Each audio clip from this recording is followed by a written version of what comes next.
Good morning. My name is Alex Cooper. Can you please tell me your full name? Good morning. My name is Sarah Armstrong, but you can just call me Sarah. Thank you, Sarah. Can I see your ID, please? Sure, here it is. Great, thank you. Now, let's talk about your daily routine. What's your typical day like? Well, I usually start my day around 6 a.m. I like to begin with a short walk and some stretching to feel energized. After that, I have breakfast, usually something simple like toast and fruit. Then I get ready to study or read something useful to improve myself. I spend most of my morning focusing on learning and doing productive tasks. Do you think you have a healthy daily routine? Yes, I'd say so. I try to balance my day with both productivity and relaxation. I make sure to exercise, eat properly, and take short breaks while studying. I've learned that being consistent is more important than being perfect. Is there anything you'd like to change about your routine? Definitely. I wish I could wake up a bit earlier and spend more time outdoors. Sometimes I get caught up with studying and doing other things for long hours, which makes me feel a bit tired. I really want to include more outdoor activities like jogging or meeting friends because it helps me relax and keep my mind fresh. How has your routine changed compared to when you were a child? Oh, it has changed a lot. When I was younger, I didn't have much structure. I used to wake up late, watch cartoons, and do my homework at the last minute. But now I'm much more organized.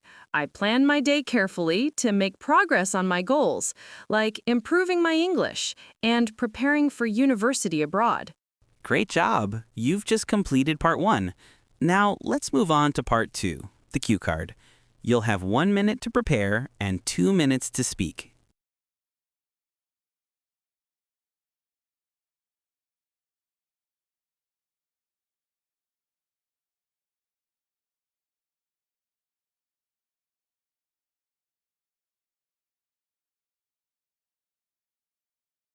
Well, I'd like to talk about the time I tried giving a short speech in English for the first time.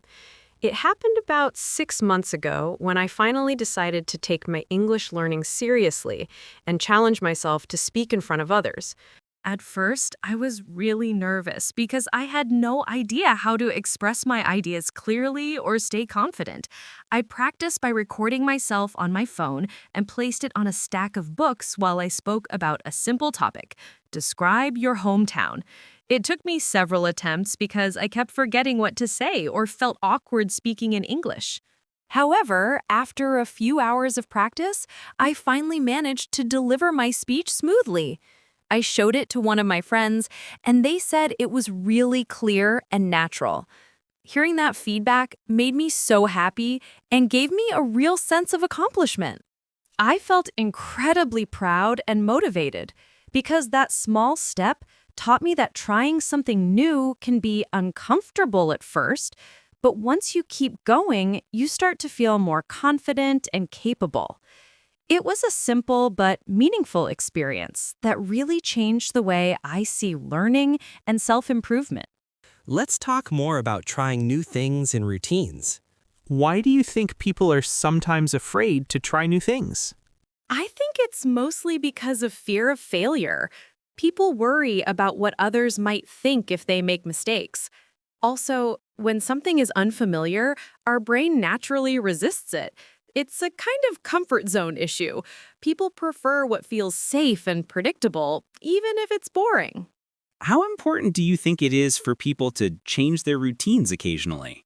I believe it's really important. When we change our routines, we open ourselves to new experiences and ideas. It keeps life interesting and helps us grow. For example, even small changes like waking up earlier or learning a new hobby can refresh our minds and improve productivity. If you repeat the same pattern every day, life becomes monotonous. Do you think schools should encourage students to try new activities? Absolutely. Schools should be more than just textbooks and exams. When students get opportunities to explore music, art, or sports, they discover their true interests. These experiences also build confidence and creativity, which are just as important as academic skills. How do you think technology has changed people's routines? Technology has transformed our daily lives completely. On one hand, it's made everything faster and more convenient. We can work, study, and communicate online. But on the other hand, it has made people more sedentary and dependent. Many people, including myself, spend long hours on screens. So it's all about finding balance, using technology as a tool, not letting it control us. Finally, do you think having a strict routine is better than being flexible? That's an interesting question. I think it depends on the person. A strict routine helps you stay disciplined and achieve your goals, but being too rigid can make life stressful. Personally, I prefer a balanced approach. I like to have structure during the day, but still leave room for spontaneous activities. That way, I stay productive without feeling trapped. Okay, thank you very much. That's the end of the speaking test.